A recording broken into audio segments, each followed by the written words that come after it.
कारक चिन्ह। कारक चिन्ह की संख्या कितनी है? 8।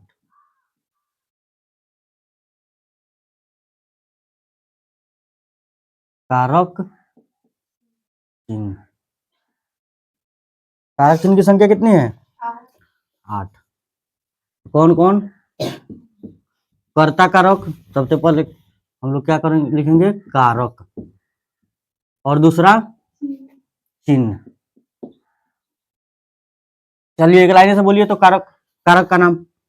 कर्ता, करम, करण, संप्रदान, अपादान, अपादान, संबंध, अधिकरण, और लास्ट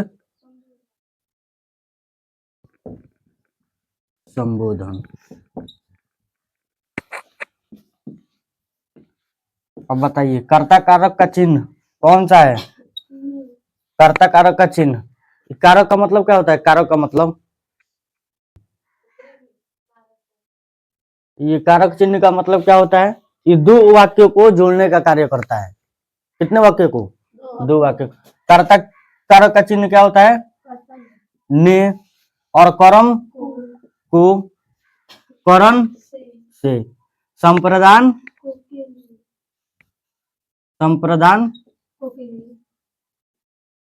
को के लिए, आपादान से अलगाव,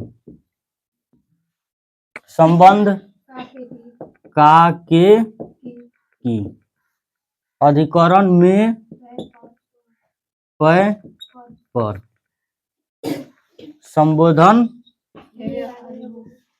हे अरे हो। अब देखिए, अब कोई वाक्य देगा तो हम लोग पहचानेंगे कैसे कि कौन सा कारक चिन्ह का प्रयोग किया गया है उसमें। जैसे में पहला कौन कारक चिन्ह है? ने। कर्ता कारक चिन्ह, कर्ता का कारक चिन्ह क्या होता है? कर्ता कारक चिन्ह किस नाम से हम लोग जानते हैं उसको? ने। अब देखिए, राम ने खाया, राम ने खाया, राम ने खाया, इसमें किस कारक चिन्ह का प्रयोग किया गया है? ने का प्रयोग किया गया है। कारक चिन्ह, कारक का नाम क्या है? कर्ता। अब देखिए, राम ने खाया, जो काम करता है, मतलब जो स्वयं काम करता है उसी को कहते हैं हम लोग क्या?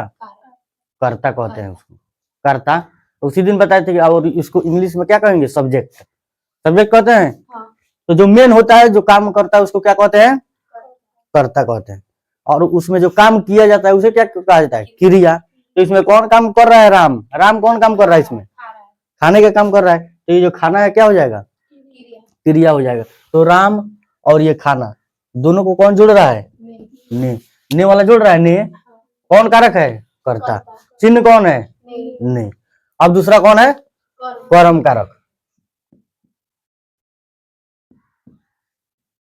राम को खाना चाहिए, राम को खाना चाहिए। बताइए, अगर ऐसा वाक्य दे देगा, पूछेगा कि इस वाक्य में किस कारक चिन्ह का प्रयोग किया गया है, तो किस कारक चिन्ह का प्रयोग किया गया है?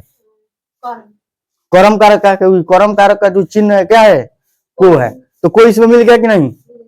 अब तीसरा कौन है? करण कारक। वह कलम से लिखता है, वह कलम से लिखता है। बताइए, इसमें कौन कारक चिन्ह का प्रयोग किया गया है? करण कारक। करण कारक, बताइए। करण कारक का प्रयोग किया गया, से मिल गया करण कारक। ठीक है, इसमें बताइए, इसमें कर्ता कौन है? इसमें कर्ता कौन है? वह है। ठीक है, और इसमें क्रिया लिखना, ये वह लिख रहा है, लिखना क्या हो जाएगा? क्रिया हो जाएगा। कलम कर्म, कर्म कर्म। ठीक है, अब कौन बच गया? संप्रदान कारक। ठीक है, सीता राम के लिए बन गई, सीता राम के लिए बन गई। बताइए, राम के लिए सीता बन गई कि सीता के लिए राम बन गए थे? बताइए। वन मतलब जंगल, वनवास। रामायण देखे हैं लोग? रामायण थोड़ा बहुत। वनवास का अर्थ क्या होता है? वनवास, वनवास का अर्थ क्या होता है? वन मतलब होता है जंगल, वास मतलब वहां पे रहने के लिए, निवास करने के लिए। ठीक है, तो वनवास में राम जी गए थे कि नहीं? अपने पिताजी को वचन नहीं दिए थे? 14 साल के लिए, 14 साल के लिए। तो सीता क्या बोली कि हमको भी राम के साथ रहना है। तो सीता गई राम के साथ कहाँ? वन। सीता राम के लिए बन गई। राम के लिए मतलब हम राम के साथ में ही रहेंगे। ठीक है, अब बताइए, इसमें बताइए सब्जेक्ट कौन है? कर्ता। सीता सब्जेक्ट है, और क्रिया गई। जाना हो जाई गई, तो गई को हम लोग जाना नहीं बोल सकते हैं, वो जाएगा या गया, दोनों बात बराबर है। ठीक है, अब बताइए, अब किसके लिए गई? राम के लिए। तो राम क्या हो जाएगा? करम हो जाएगा। अब बताइए, इसमें जो के लिए लग गया, के लिए कौन कारक चिन्ह है? कौन कारक चिन्ह? संप्रदान कारक है, संप्रदान कारक। अब आगे बढ़िए,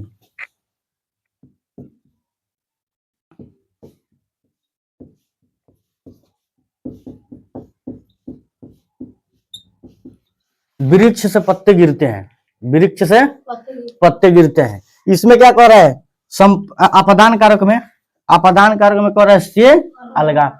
ऐसा वाक्य, ऐसा सेंटेंस जिसमें क्या दिखाया, मतलब उसमें पता चले अलगाव का बोध हो।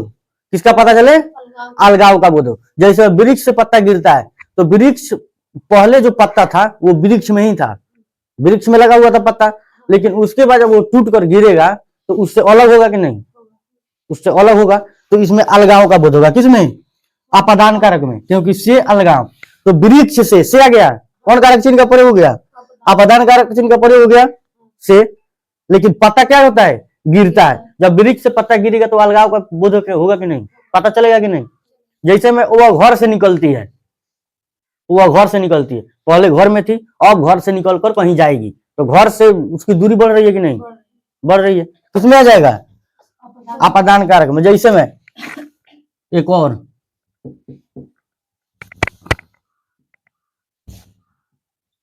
हिमालय से गंगा निकलती है, हिमालय से गंगा निकलती है। गंगा क्या है?